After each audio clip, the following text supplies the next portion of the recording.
On the next Probably True Solar Stories, Sylvia Prout, the widow of Richard Prout, pays a surprise visit to Mazz and Charlie's homes, looking for answers as to why her husband was murdered. After several bourbon Irish coffees and some intense questioning, she asks Charlie and Mazz for one last favor that they can't refuse. Welcome back to Season 3, Episode 2 of Probably True Solar Stories.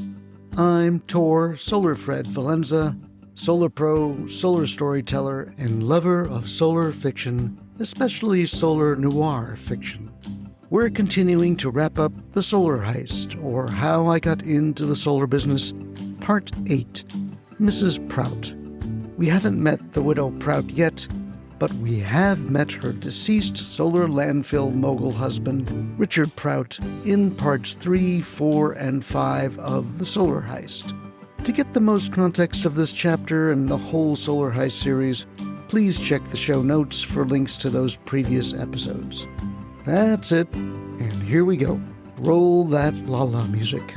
Boom. La, la, la, la, la. Oh, oh. The Solar Heist, or How I Got Into the Solar Business, Part 8, Mrs. Prout, is written and read by Tor Solarfred Valenza. When I was 16, a little kitten followed me home. It was so little and so fuzzy, and it purred like a diesel engine. It was so small it fit into my cargo pants pocket, so I called it Pocket. Pocket went everywhere with me, her little head sticking out on the side of my pant leg, and then one day I woke up and Pocket wasn't purring or moving anymore. She just died. My pop, he didn't want to know why. He didn't take her to the vet for a kitty autopsy. It was past. It was done. I cried so hard. Pocket was so innocent. Was it me? Did I not feed her well? I just wanted to know why. Anyway, I kept trying until I just dried out and I had to stop thinking about Pocket. That need to know why, that grief. That's how Mrs. Prout felt when she came to my door the next day. She didn't seem to believe that George would murder her husband just for $1 million Bitcoin. Sylvia Prout wasn't too old, maybe in her early 60s. I'd met her a couple times. We never did business. She was just in the office with Prout. So I was surprised when she showed up at my door. Pauline answered, and that worried me. The moon had passed. Pauline wasn't a werewolf anymore, but if Mrs. Prout was packing, it would be point-blank range to our heads. Hello, Pauline. I'm Sylvia Prout. Prout saw me down the hallway and nodded to me.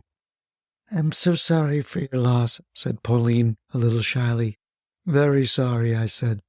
I got in front of Pauline just in case, and that's when I smelled the bourbon. That Mrs. Prout was drinking was understandable. But with some people, it could also be dangerous. Please come in, said Pauline. I looked at Pauline, and she ignored me. Thank you, darling. I shouldn't be driving anyway. But screw taking Bart. Am I right? Mrs. Prout walked in like a real estate agent, checking out the place. What a lovely home. I love the hardwood maple floors. So light. Did you put them in, Mazz? Yes, actually, I did. I like working with my hands.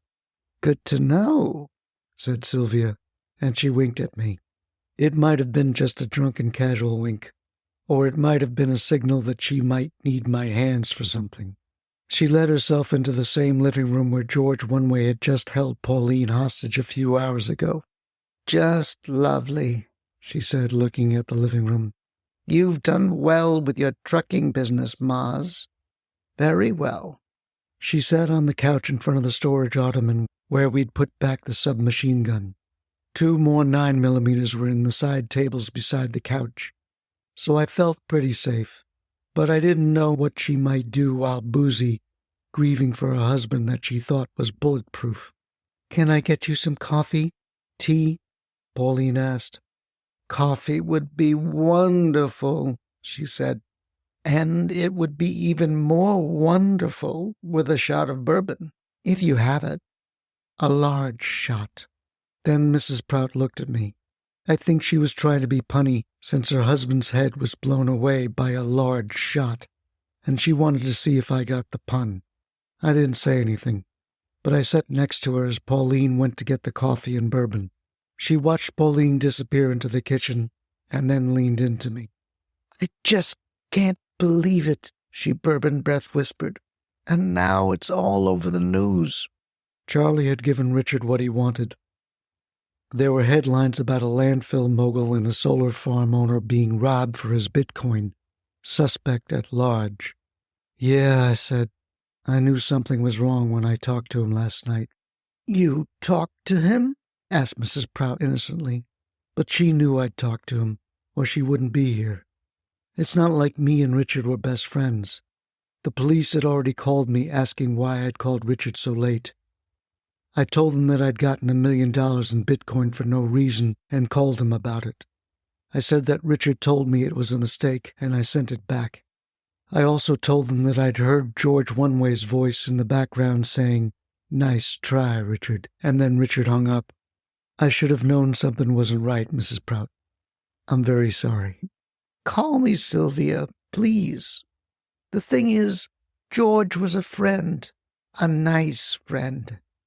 Richard told me he might have been talking to people he shouldn't be talking to, but he was surprised to hear that. I just don't understand, Mazz. George was always so loyal to him. And you are too. Richard said you could always be trusted. But look at George.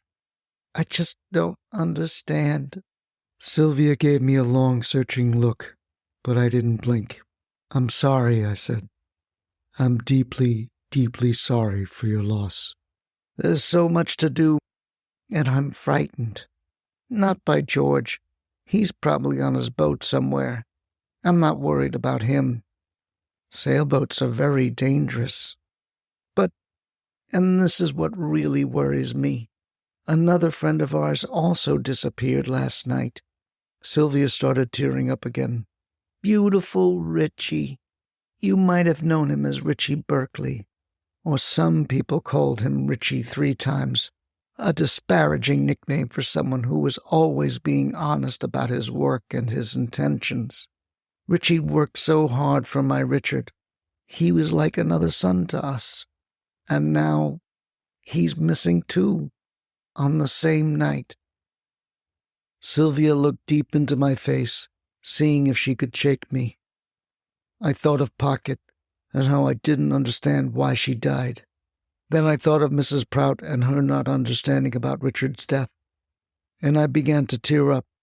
Poor Pocket. Poor Sylvia. "I'm sorry," I said very genuinely. "I heard George in the background. I told the police that, but I didn't know why he was there or what happened between them. I just sent the Bitcoin back, and then... I'm sorry, Sylvia. I'm so sorry." Pauline brought out Sylvia's coffee cup and a large shot of bourbon in it. She took a sip and smiled. "Ah, this is wonderful coffee, and I'm not just talking about the bourbon. It's Phil's," Pauline said. "Mazz and Charlie like their coffee strong. Is it too much?" No. Richard loved Phil's. This is good. It's all good. Thank you. Thank you both." After finishing her cup of Phil's spiked with a large shot of bourbon, we saw Sylvia to the door.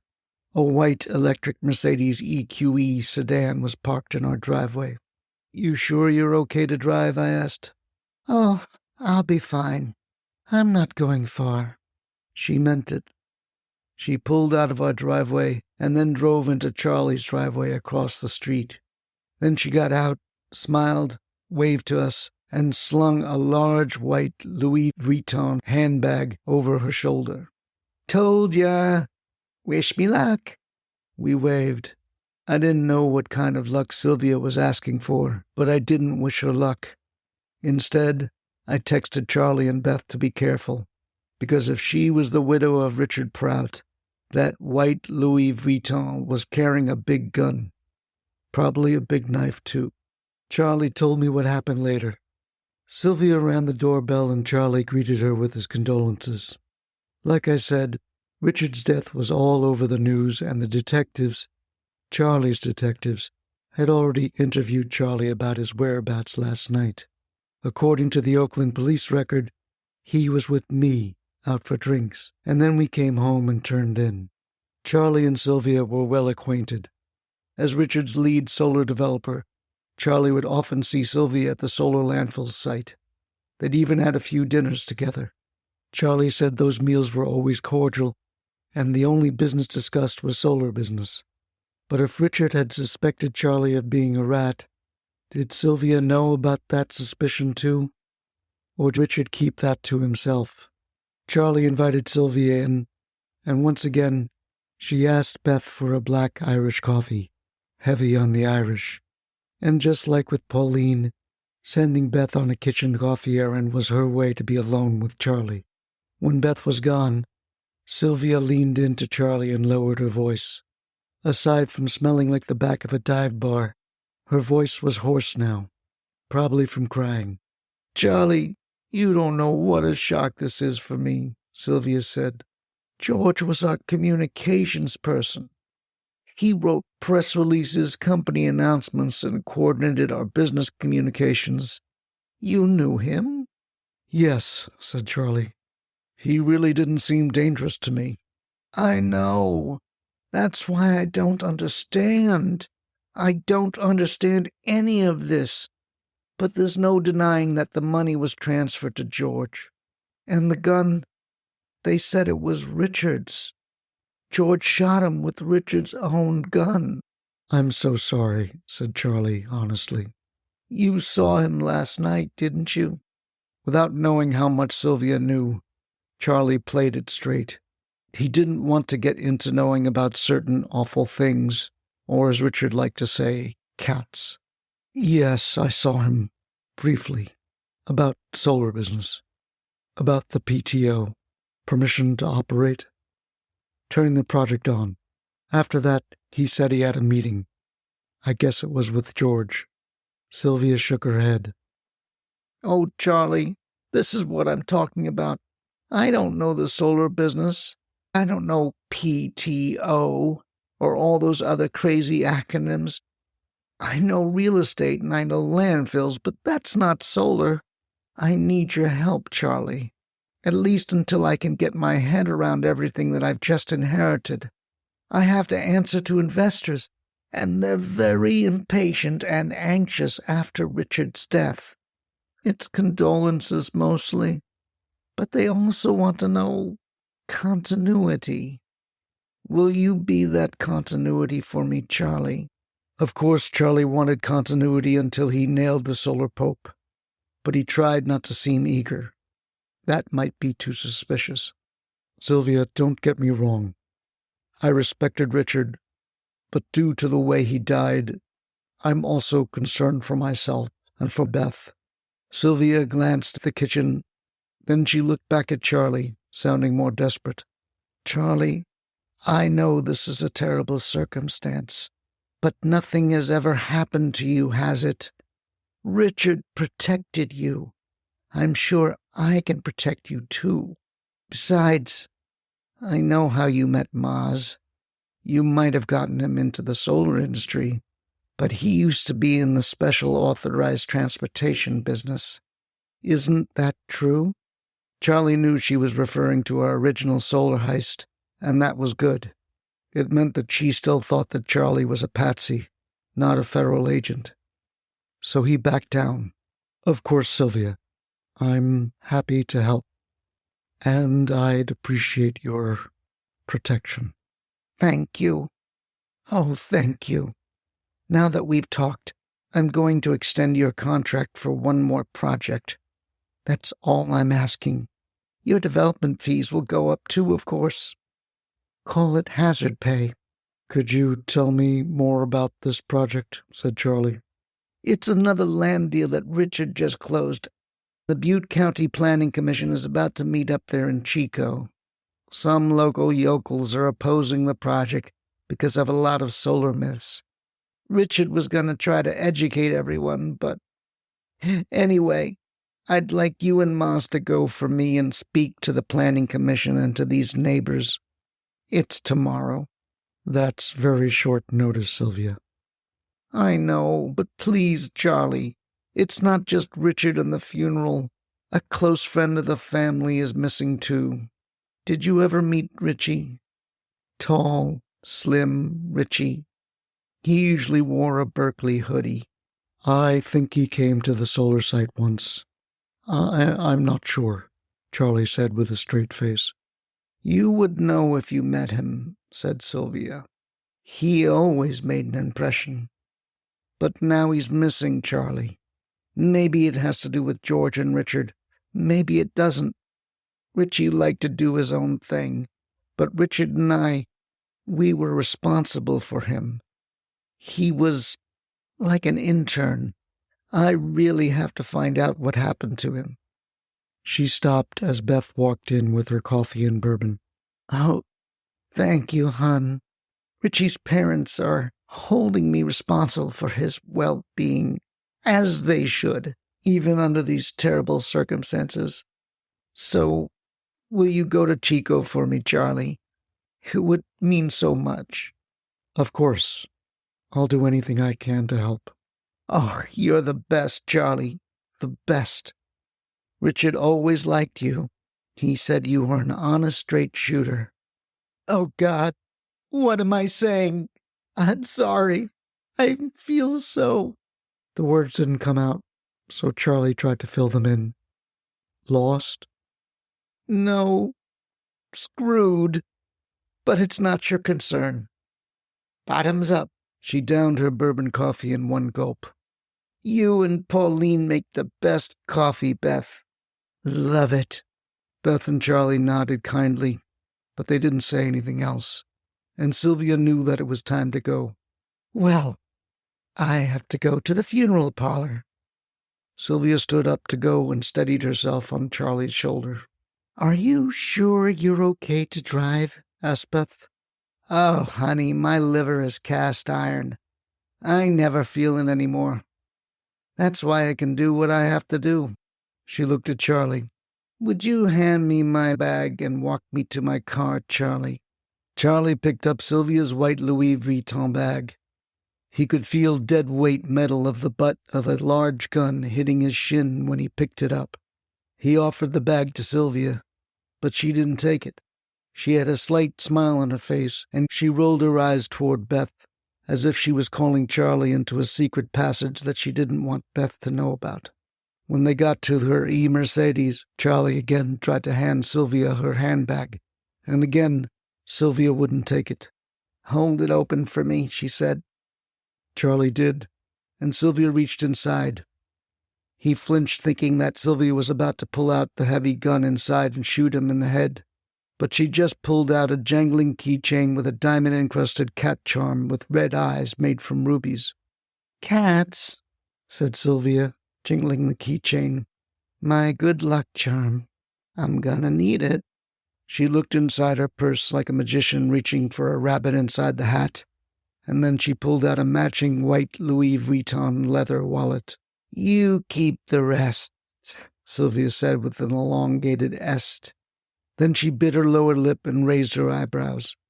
Charlie felt like he was some kind of Sylvia boy toy being given a gold chain or a ring. He looked inside and saw a silver 9mm handgun, 2 full cartridges, some Tic Tacs, a pack of tissues, and 5 wads of $100 bills. Sylvia smiled and rubbed her hand on his shoulder. "You're welcome," she said. "I don't understand," said Charlie. "Oh, well, that's my traveling purse, Charlie, in case I decide to take a quick vacation. But I'm not going anywhere. Nope. I gotta do what I gotta do for the sake of my kids and grandkids. But you and your wifey there, you two are such kittens. Soft kitty cats. You probably don't even own a gun, do you?" "No, we don't," Charlie lied. "Now you do. It's legal. Registered to me. I'm letting you borrow it, Charlie. And the money, there's $100,000 in there. The purse is worth $3,000 too. On sale. You could sell it on eBay if you want for even more. Sylvia, I don't understand. Charlie, Charlie, Charlie. Just do what I ask you to do. And if something were to happen to me and you don't hear from me for a few days, well, you're good friends with Mazz. You two and your lovely wives, you get the fuck out of Oakland. Disappear for a while. Maybe permanently. But don't panic yet. I'm still here. All is well. All is fucking well. Right? Right, said Charlie, forcing a smile. She tapped the side of the white purse. Good. Good. Enjoy. Talk to you later. From my place, Pauline and I watched Sylvia go into her white electric Mercedes and pull out of Charlie's driveway without swerving. Maybe playing drunk was an act, or maybe she did have a cast-iron stomach. A few minutes later, Charlie came over. We compared stories, and he told me about the Butte County Planning Commission meeting in Chico. Then a text came in on my phone from Sylvia. It said, Mazz, I gave Charlie a gun. Go with him to Chico. Show him how to use it. You might have company. What company? I said to Charlie. She probably means the Solar Syndicate. But don't worry. My crew will be with us in the background. We won't go to Chico alone. That's good, I said, because if this is the landfill where I think it is, I did some dumpster deliveries there. We might be able to find some cats buried on Sylvia's development property. Charlie smiled. Mazz, that's it. If we can find just one body, that's all we'd need to arrest her, plus whatever we find on the phones. Charlie gave me his shoulder squeeze, the one that was supposed to make me feel like everything was going to be okay. We're almost there, Mazz. As he said that, another text came in from Sylvia. This time she sent it through to both our phones. It said, Charlie, please make sure that the planning board approves this solar project. My investors are counting on it. Mazz, I'm going to send you a list of neighbors who oppose the project. Please be nice. Use your words first. Thanks. I looked at Charlie. He shrugged it off. It's okay, Mazz. Do what she said.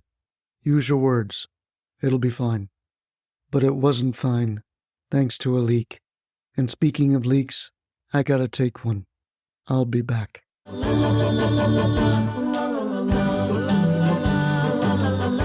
So, is Sylvia being a friend or foe to Mazz and Charlie?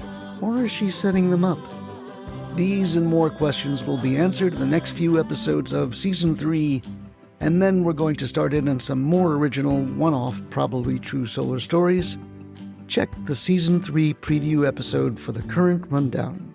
In terms of the true solar takeaways in this episode, Sylvia does hint at a huge problem for the solar industry today, and that's local opposition to solar projects. Some of this opposition is political misinformation, some are based on myths, and others are based on basic fear of the unknown. The next few episodes will dive into those issues within the context of our story. Check the show notes for more information about these solar development challenges. If you want to help educate people about solar for their careers or personal use, or for advocacy, please remember to rate, review, and share probably true solar stories. And if you're a solar company looking to reach a diverse audience of solar pros and consumers, check out our sponsor page at probablytruesolar.com. That's all for now. Probably True Solar Stories is a production of Unthink Solar PR and Communications. Be bold for solar, stand out, and educate. See you next time.